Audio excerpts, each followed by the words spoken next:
చూస్తున్నాం Delhi liquor scam లో కవితను అరెస్ట్ చేసిన ఈడీ రౌస్ రెవెన్యూ కోర్టులో ప్రవేశపెట్టింది. జస్టిస్ ఎంకే నాగ్పాల్ ముందు అధికారులు ఆమెను హాజరుపరిచారు. కోర్టుకు హాజరయ్యే ముందు ఆమె కీలక వ్యాఖ్యలు చేశారు.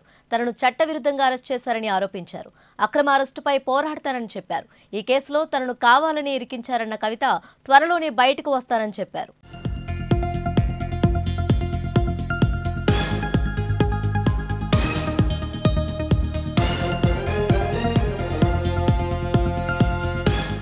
ఢిల్లీ లిక్కర్ స్కామ్ లో కవితను అరెస్ట్ చేసిన ఈడీ రౌస్ రెవెన్యూ కోర్టులో ప్రవేశపెట్టింది. జస్టిస్ ఎంకే నాగ్పాల్ ముందు అధికారులు ఆమెను హాజరుపరిచారు.